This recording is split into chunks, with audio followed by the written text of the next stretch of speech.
একটা পুরাতন বিশাল ক্যাসেলে নাকি একটা ভূত থাকে, কিন্তু মানুষ সে ভূতকে ভয় পাওয়ার বদলে অযথা বিরক্ত করে তার জীবন অতিষ্ঠ করে তুলেছে। কেন এই ভূতের এমন পরিণতি? এর পিছনে কি লুকিয়ে আছে কোনো গভীর রহস্য? তো চলো আজকের ভিডিও শুরু করা যাক। প্রথমেই আমরা একটা ভুতুরে ক্যাসেল দেখতে পাই, যার নাম হচ্ছে ক্যান্টারভিল। এখানে একজন ডিউক বাস করত, কিন্তু ভূতের জ্বালায় সে পাগল হয়ে এখান থেকে পালাতে বাধ্য হয়।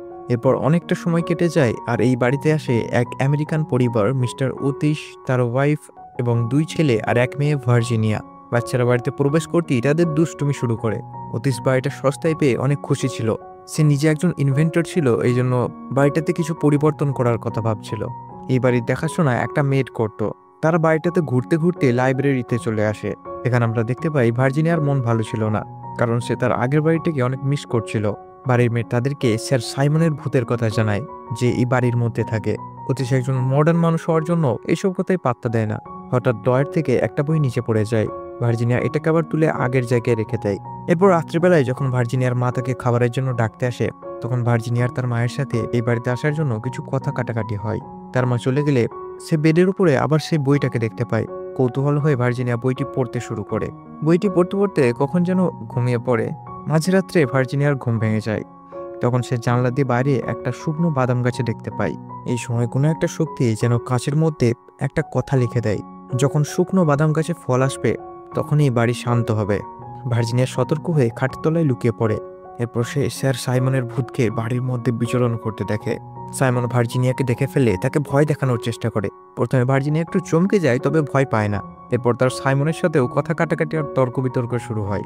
সাইমন শর্ত লাগিয়ে বলে সে 1 সপ্তাহের মধ্যে তার পুরো পরিবারকে বাড়িছাড়া করবে। এরপর সে অতীশকে ভয় দেখাতে যায়, কিন্তু অতীশও ভার্জিনিয়ার মতো তাকে দেখে ভয় পায় না। এমনকি অতীশের বউকে দেখে সাইমন নিজেই ভয় পেয়ে যায়। অতীশ সাইমনকে বলে, তুমি এভাবে আমার বউয়ের ঘরে আসতে পারো না, আর ঘর থেকে বের করে দেয়। সাইমন অবাক হয়ে ভাবে এটা আবার কি হচ্ছে। তাকে নিজের ঘর থেকেই যেতে বলছে, এর সাথেও বড় ব্যাপার সে একটা ভূত। তাহলে তাকে কেউ ভয় পাচ্ছে না কেন? এরপর সাইমন ছোট বাচ্চা দুটোকে ভয় দেখাতে যায়, কিন্তু তারা সাইমনকে অনেক বিরক্ত করে আর তার মাথা নিয়ে খেলা করতে শুরু করে। সাইমন হয়তো জীবনে এমন ভয়ঙ্কর বাচ্চা কোনোদিন দেখেনি। সে এরপর এদের ভয় দেখানোর জন্য অন্য কিছু ভাবতে শুরু করে। একটা কঙ্কাল সাইমনকে বলে সে 300 বছর ধরে এই বাড়িতে আছে, হয়তো সময়ের সাথে সাথে তার আতঙ্ক কম হয়ে গেছে। এই কথা শুনে সাইমন একটু চিন্তায় পড়ে যায়। পরের দিন ভার্জিনিয়া বাইরে ঘুরতে বের হয়। তখন তার হ্যান্ডি নামের একটা লোকের সাথে পরিচয় হয়। হ্যান্ডির ঘোড়াটি নিজের কন্ট্রোল হারিয়ে সোজা একটা খাদের দিকে যাচ্ছিল, কিন্তু সঠিক সময়ে ভার্জিনিয়া ঘোড়াটিকে থামিয়ে তাকে বাঁচিয়ে নেয়। ভার্জিনিয়া ঘুরতে ঘুরতে হ্যান্ডিকে ক্যান্টারভিলের মধ্যে নিয়ে আসে। হ্যান্ডি ভার্জিনিয়াকে জানায় ডিউকের পরিবারের সাথে এই বাড়ির পুরনো কাহিনী আছে। তার মা তাকে এখানে আসতে বারণ করে। দুজনে একটা সময় ক্যান্টারভিলের বন্ধ থাকা বাগানের মধ্যে একজন মালিকে পরিচর্যা করতে দেখতে পায়। ভার্জিনিয়া মালিকে ডাক দিলে কোনো সাড়া পায় না, এই জন্য সে দেওয়াল পার হয়ে বাগানে ঢোকার চেষ্টা করে। হঠাৎ মালিটি একটা গোলাপ ফুল কাঁচি দিয়ে কেটে দেয়। এরপর ভার্জিনিয়া মাথা ঘুরে নিচে পড়ে যায়। এই জিনিসটা থেকে আমরা বুঝতে পারি যে এই মালি কোনো সাধারণ লোক ছিল না। যাই হোক, হ্যান্ডি ভার্জিনিয়াকে ধরে ফেলে, এই জন্য তার তেমন ক্ষতি হয় না। এরপর সে ভার্জিনিয়ার জন্য জল আনতে চায়। এই সময় ভার্জিনিয়ার কাছে একটা কাক আসে, আর সে ইশারা করে ভার্জিনিয়াকে একটা সেতুর কাছে নিয়ে যায়। ভার্জিনিয়া জলাশয়ে নিজের প্রতিচ্ছবি দেখছিল। এমন সময় হঠাৎ মালি এসে তাকে ভয় পাইয়ে দেয়। ভার্জিনিয়া জলের মধ্যে পড়ে যায়। এরপর সে জলের নিচে একটা লকেট খুঁজে পায়। উপরে ওঠার সময় কিছু উদ্ভিদ তার পা আটকে ধরে।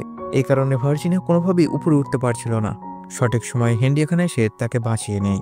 এরপর হেনরির ভার্জিনিয়ার পরিবারের সাথেও দেখা হয়। মিসেস ওতিস হেনরির ডিউক হওয়ার কথা শুনে খুবই খুশি হয়, আর ভার্জিনিয়াকে তার সাথে বন্ধুত্ব করতে বলে।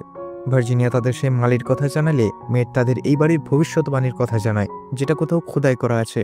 আর সাইমনের ব্যাপারে সে বলে যে সাইমন নাকি নিজের স্ত্রীকে জলে ডুবে হত্যা করেছে, এই জন্যই তার ভূত এই ক্যাসেলে বন্দী হয়ে আছে। পরের দৃশ্যে আমরা দেখতে পাই সাইমন সকলকে ভয় দেখানোর জন্য নতুন একটা বেশ ধারণ করে, কিন্তু অতীশের কাছে এলে অতীশ এবারও ভয় পায় না। অতীশ নিজের কিছু কাজ করছিল, তার বারণ করা সত্ত্বেও সাইমন একটা জিনিসে হাত দিয়ে দেয়, যে কারণে তার ইলেকট্রিক শক লাগে। সাইমন হতাশ হয়ে ফিরে যাচ্ছিল, তখন তার ভার্জিনিয়ার সাথে দেখা হয়। ভার্জিনিয়ার কাছে লকেটটিকে দেখে সাইমন তার কাছ থেকে এটা ফেরত চায়। ভার্জিনিয়া এটা সাইমনকে দিতে চায় না, আর তাকে বলে তুমি তোমার স্ত্রীকে হত্যা করেছো। সাইমন বলে এটা সত্যি নয়, আর ভার্জিনিয়াকে আসল কাহিনী জানায়। অতীতে সে একজন ফেমাস অ্যাক্টর ছিল, সেদিনও সে তার স্ত্রীর সামনে পারফর্ম করছিল। এরপর হঠাৎ ব্রিজ ভেঙে এলেনা জলে ডুবে যায়। সাইমন সঠিক সময় সাহায্য করে তাকে বাঁচাতে পারে না, কারণ গোলাপ গাছের কাঁটায় তার জামা আটকে যায়। এই সত্যটা জানার পর ভার্জিনিয়া সাইমনের প্রতি একটু খারাপ লাগে। সে ধীরে ধীরে সাইমনকে বুঝতে শুরু করে।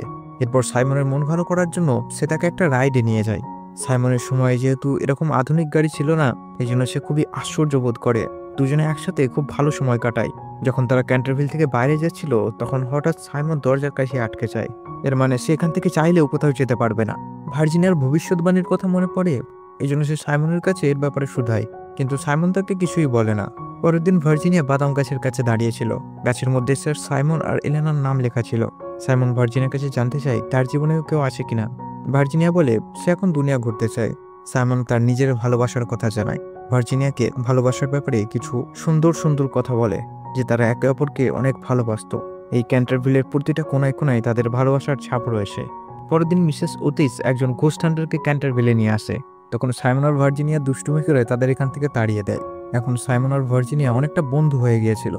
তবে তাদের এই কাজকর্ম মিস্টার আর মিসেস ওতিস দুজনেরই পছন্দ হয় না। ভার্জিনিয়া তার পরিবারকে আবার পুরনো বাড়িতে ফিরে যাওয়ার কথা বলে। পরের দৃশ্যে আমরা দেখতে পাই সাইমনের আবার বাচ্চা দুটির সাথে দেখা হয়। এবার বাচ্চা দুটি নিজেরা ভূত সেজেছিল, আর সাইমন তাদের দেখে খুবই ভয় পেয়ে যায়। সাইমন দেখে এই পরিবারে কেউই তাকে ভয় পায় না, এই জন্য তাদের তাড়ানোর প্ল্যান ক্যান্সেল করে দেয়। পরের দিন ভার্জিনিয়া হেনরির সাথে মিলে ভবিষ্যৎবাণীর কথা অনুযায়ী শুকনো বাদাম গাছের পরিচর্যা শুরু করে, যাতে স্যার সাইমন মুক্ত হয়ে যায়। সাইমন দূর থেকেই এসব কিছু লক্ষ্য করছিল। এরপর মিস্টার আর মিসেস ওতিসের কথা শুনে সাইমন জানতে পারে হেনরি হচ্ছে একজন ডিউক। সাইমন খুবই রেগে যায় আর হেনরির কাছে গিয়ে তাকে সাবধান করে এখান থেকে চলে যেতে বলে। সাইমনের এমন আচরণে ভার্জিনিয়ার খুবই খারাপ লাগে, এই জন্য সে সাইমনের উপরেও একটু রেগে যায়। ওতিস পরিবার দূর থেকে এই ঘটনা পর্যবেক্ষণ করে সাইমনের সাথে একটা বৈঠক করে, আর তাকে বলে কিছুদিনের মধ্যেই তারা ক্যাসেলে একটা পার্টি রাখতে চলেছে। সেই পার্টিতে সে যেন কোনো সমস্যার সৃষ্টি না করে। এই কথায় সাইমন একটু রেগে যায়, কারণ এটা তার বাড়ি ছিল। ওতিস তাকে তার নিজের বাড়িতে কি করতে হবে এই সম্পর্কে আদেশ দিতে পারে না। এরপর ওতিস একটা লাইট দিয়ে সাইমনকে ভয় দেখানোর চেষ্টা করে। সাইমন যেহেতু বিজ্ঞানের ব্যাপারে কিছুই জানতো না, এই জন্য সে ভয় পেয়ে যায়। এরপর পার্টির দিন ক্যাসেলের মধ্যে অনেক লোক আসে, যার মধ্যে একজন হেনরিও ছিল। হেনরিকে দেখে সাইমন আবারও খুব রেগে যায়। ভার্জিনিয়া এইসব পার্টি পছন্দ করতো না, এছাড়া সে হাই সোসাইটির নিয়ম সম্পর্কেও কিছু জানতো না, এই জন্য সে খুবই নার্ভাস ছিল। তখন সাইমন তাকে ভয় কাটাতে সাহায্য করে। এরপর মিস্টার ওতিস ইন্ট্রোডাকশন দিয়ে সকলকে দেখায় সে ক্যাসেলের মধ্যে লাইটের ব্যবস্থা করেছে। সকলে মিস্টার ওতিসের অনেক প্রশংসা করে। সবকিছু ঠিকই চলছিল, তবে একটা সময় হঠাৎ চারিদিকে কিছু ভৌতিক কাজকর্ম শুরু হয়। প্রথমে দেখা যায় এগুলো সে বাচ্চা দুটি করছিল, কিন্তু এরপর স্যার সাইমন সকলের সামনে চলে আসে, আর সে চারিদিকে আগুন ধরিয়ে ভাঙচুর করে আতঙ্ক ছড়াতে শুরু করে। একটা সময় হেনরি একটা বড় লাইটের নিচে চাপা পড়ে যায়, আর তার ভালো রকম আঘাত লাগে। সাইমন এটা দেখতে পেয়ে সব কিছু থামিয়ে দেয় আর হেনরিকে সাহায্য করে। এসব দেখে আমরা বুঝতে পারি যে সাইমন কারোর ক্ষতি করতে চায় না, সে নিজের অস্তিত্বকে টিকিয়ে রাখার জন্য এই লড়াই করছিল। তো পরের দিন মিস্টার ওতিস আবার সেই ঘোস্ট হান্টারকে ডেকে পাঠায়। তাদের উদ্দেশ্য সাইমনকে ধরা, এছাড়া তারা সাইমনকে নিয়ে তার উপরে বেশ কিছু এক্সপেরিমেন্ট করতে চাইছিল। ভার্জিনিয়া সব জানতে পেরে তার ভাইদের ঘোস্ট হান্টারকে ব্যস্ত রাখতে বলে। এখন সাইমন তার ঘরের মধ্যে বসেছিল। আশেপাশের অবস্থা দেখে আমরা বুঝতে পারি যে এখানেই সে তার জীবন ত্যাগ করেছে।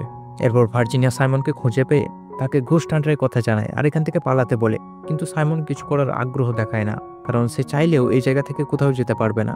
সে ভাগ্যের হাতেই সবকিছু ছেড়ে দেয়। এখানে আমরা সাইমনের গল্পের আরেকটা অধ্যায় জানতে পারি। সে ভার্জিনিয়াকে বলে তার স্ত্রী এলেনার আঙ্কেল একজন ডিউক ছিল, সেই ক্যাসেলটা পাওয়ার জন্য ষড়যন্ত্র করে এলেনাকে মেরে ফেলে। এরপর তার উপর সব দোষ চাপিয়ে দিয়ে তাকেও মরার জন্য এই জায়গায় ছেড়ে দেয়। তবে মরার পরেও সে শান্তি পায়নি।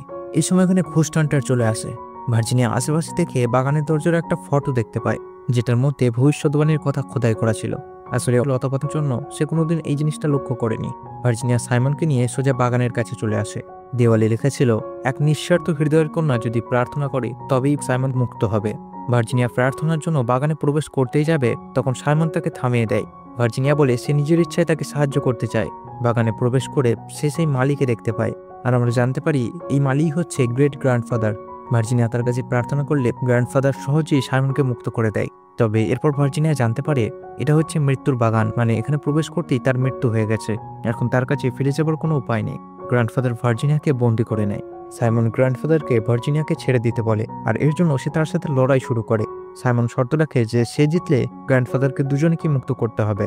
এদিকে ভার্জিনিয়ার পরিবার বাগানের কাছে ভার্জিনিয়ার নিথর দেহ খুঁজে পায়। তারা নিজেদের কিছু আধুনিক জিনিস দিয়ে ভার্জিনিয়াকে আবার বাঁচানোর চেষ্টা করে, কিন্তু এতে কিছুই হয় না। এই সময় এখানে আবার হেনরি চলে আসে, আর সেও বাগানের মধ্যে প্রবেশ করে। এরপর যখন সাইমন প্রায় হেরেই যাচ্ছিল, তখন ভার্জিনিয়া নিজেকে মুক্ত করে গ্র্যান্ডফাদারের সাথে লড়াই শুরু করে। যখন সেও হেরে যাচ্ছিল, তখন হেনরি এখানে চলে আসে আর তাকে বাঁচিয়ে নেয়। ভার্জিনিয়া হেনরিকে বাগানের ব্যাপারে বলে সাবধান করে এখান থেকে তাড়াতাড়ি চলে যেতে বলে, কিন্তু হেনরি তাকে এখান থেকে না নিয়ে যেতে চায় না। হেনরির এই বাহাদুরি দেখে সাইমনের ডিউকদের প্রতি দৃষ্টিভঙ্গির পরিবর্তন হয়ে যায়, আর সে বুঝতে পারে যে সব ডিউকই একরকম হয় না। এরপর সাইমন উঠে দাঁড়িয়ে আবার লড়াই শুরু করে। গ্র্যান্ডফাদার তাকে মানসিকভাবে পরাস্ত করার জন্য কখনো ডিউকের ভেষ আবার কখনো এলেনার ভেষ নেয়, কিন্তু সাইমন তার জালে পা না দিয়ে হাতিয়ারটি তার বুকে গেঁথে দেয়। এরপর দেখা যায় গ্র্যান্ডফাদারও তার মধ্যে হাতিয়ার গেঁথে দিয়েছে। লড়াইটা ড্র হয়। গ্র্যান্ডফাদার ভার্জিনিয়া আর হিন্ডিকে মুক্ত করে দিয়ে বলে সাইমনকে এখানেই থাকতে হবে। ভার্জিনিয়া এর জন্য রাজি হয় না। সাইমন ভার্জিনিয়াকে বলে এই 300 বছরে তার সাথে কাটানোর সময় সবথেকে ভালো সময় ছিল। এরপর হেনরি ভার্জিনিয়াকে নিয়ে বাগানের বাইরে চলে আসে। জ্ঞান ফিরে আসতেই ভার্জিনিয়া গেট খুলে বাগানের মধ্যে প্রবেশ করে। সাইমনের জন্য তার অনেক খারাপ লাগছিল, এই জন্য সাইমনের মূর্তির কাছে এসে সে কান্না করতে শুরু করে। এই সময় দেখা যায় সেই বাদাম গাছে ফুল ফুটে ওঠে। ভার্জিনিয়ার চোখের জল সাইমনের মূর্তির উপর পড়তেই সে মুক্ত হয়ে যায়। এরপর এলেনা ফিরে আসে আর সাইমন সকলকে বিদায় জানিয়ে তার সাথে খুশি খুশি এখান থেকে চলে যায়। সিনেমার শেষে আমরা দেখতে পাই হেনরির ভার্জিনিয়ার সাথে বিয়ে হয়ে যায় আর তারা একসাথে দুনিয়া ঘুরতে বের হয়। এভাবেই দুটো হ্যাপি এন্ডের সাথে সিনেমা এখানেই শেষ হয়ে যায়।